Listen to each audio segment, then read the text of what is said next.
Chapter 21 of The Wonderful Wizard of Oz by L. Frank Baum. The Lion Becomes the King of Beasts.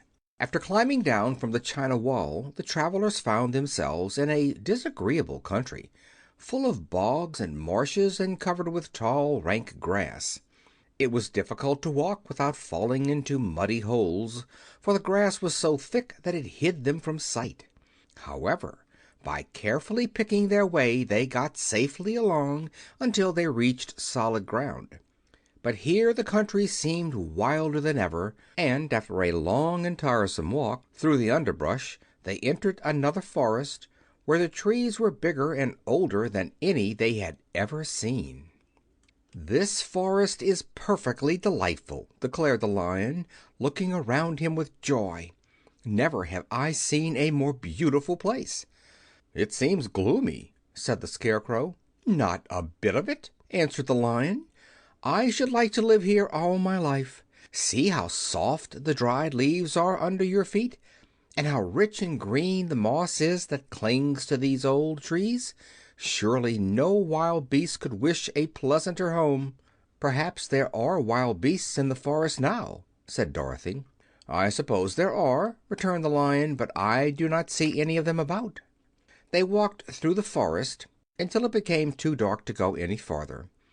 Dorothy and Toto and the Lion lay down to sleep, while the Woodman and the Scarecrow kept watch over them as usual. When morning came they started again. Before they had gone far they heard a low rumble, as of the growling of many wild animals.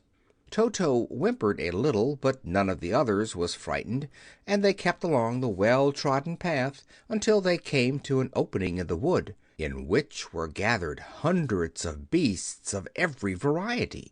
There were tigers and elephants and bears and wolves and foxes and all the others in the natural history, and for a moment Dorothy was afraid.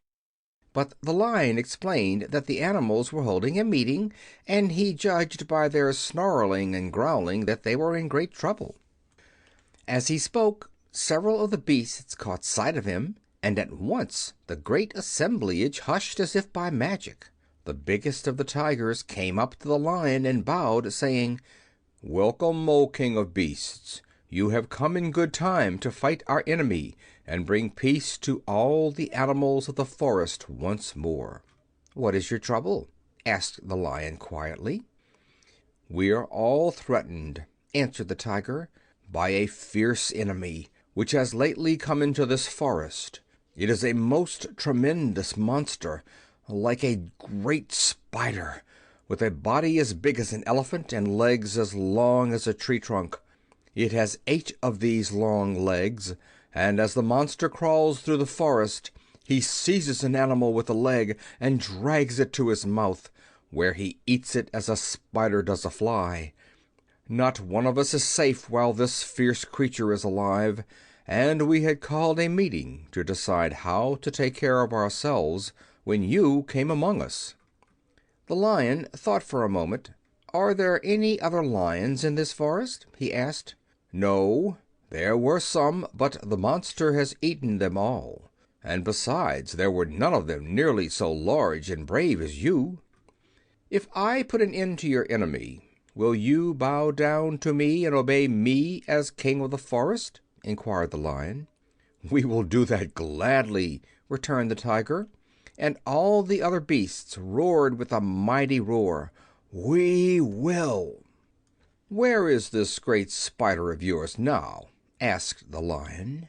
"Yonder, among the oak trees," said the tiger, pointing with his forefoot. "Take good care of these friends of mine," said the Lion, "and I will go at once to fight the monster." He bade his comrades good-bye and marched proudly away to do battle with the enemy. The great spider was lying asleep when the Lion found him, and it looked so ugly that its foe turned up his nose in disgust. Its legs were quite as long as the tiger had said, and its body was covered with coarse black hair. It had a great mouth with a row of sharp teeth a foot long, but its head was joined to the pudgy body by a neck as slender as a wasp's waist.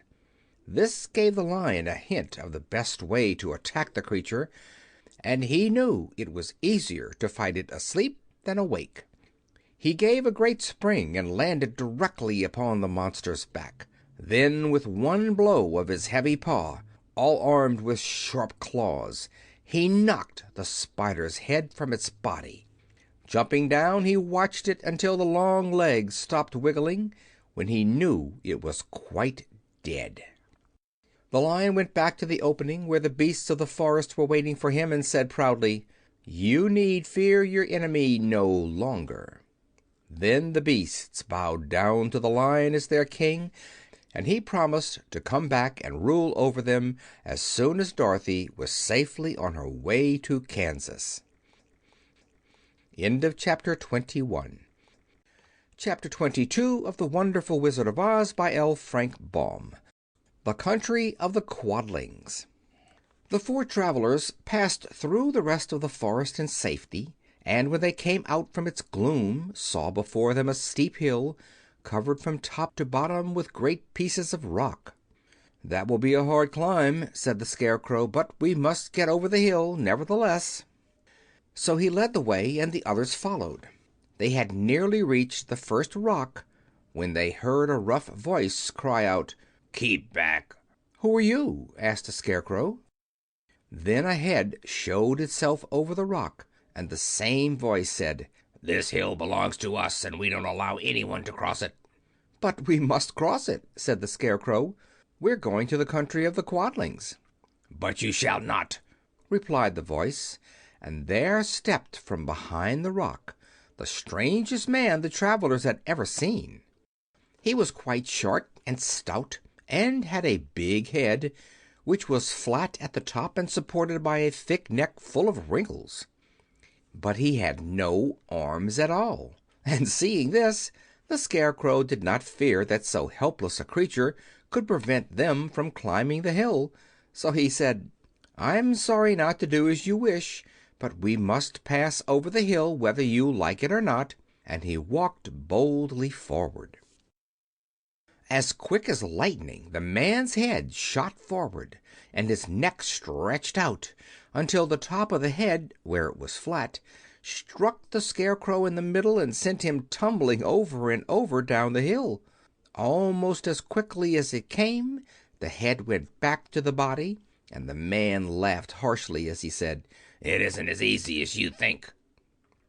A chorus of boisterous laughter came from the other rocks, and Dorothy saw hundreds of the armless hammerheads upon the hillside, one behind every rock. The Lion became quite angry at the laughter caused by the Scarecrow's mishap, and giving a loud roar that echoed like thunder, he dashed up the hill. Again a head shot swiftly out, and the great Lion went rolling down the hill as if he had been struck by a cannon-ball. Dorothy ran down and helped the Scarecrow to his feet, and the Lion came up to her feeling rather bruised and sore, and said, "It is useless to fight people with shooting heads. No one can withstand them." "What then can we do?" she asked. "Call the Winged Monkeys," suggested the Tin Woodman. "You still have the right to command them once more." "Very well," she answered, and putting on the golden cap, she uttered the magic words. The monkeys were as prompt as ever, and in a few moments the entire band stood before her. "What are your commands?" inquired the King of the Monkeys, bowing low. "Carry us over the hill to the country of the Quadlings," answered the girl. "It shall be done," said the King, and at once the Winged Monkeys caught the four travelers and Toto up in their arms and flew away with them. As they passed over the hill, the hammerheads yelled with vexation and shot their heads high in the air, but they could not reach the Winged Monkeys, which carried Dorothy and her comrades safely over the hill and set them down in the beautiful country of the Quadlings. "This is the last time you can summon us," said the leader to Dorothy. "So goodbye, and good luck to you." "Goodbye, and thank you very much," returned the girl, and the monkeys rose into the air and were out of sight in a twinkling. The country of the Quadlings seemed rich and happy. There was field upon field of ripening grain, with well-paved roads running between, and pretty rippling brooks with strong bridges across them. The fences and houses and bridges were all painted bright red, just as they had been painted yellow in the country of the Winkies and blue in the country of the Munchkins. The Quadlings themselves, who were short and fat and looked chubby and good-natured, were dressed all in red, which showed bright against the green grass and the yellowing grain. The Monkeys had set them down near a farmhouse, and the four travelers walked up to it and knocked at the door. It was opened by the farmer's wife, and when Dorothy asked for something to eat, the woman gave them all a good dinner, with 3 kinds of cake and 4 kinds of cookies, and a bowl of milk for Toto. "How far is it to the castle of Glinda?" asked the child. "It is not a great way," answered the farmer's wife. "Take the road to the south, and you will soon reach it." Thanking the good woman, they started afresh and walked by the fields and across the pretty bridges until they saw before them a very beautiful castle.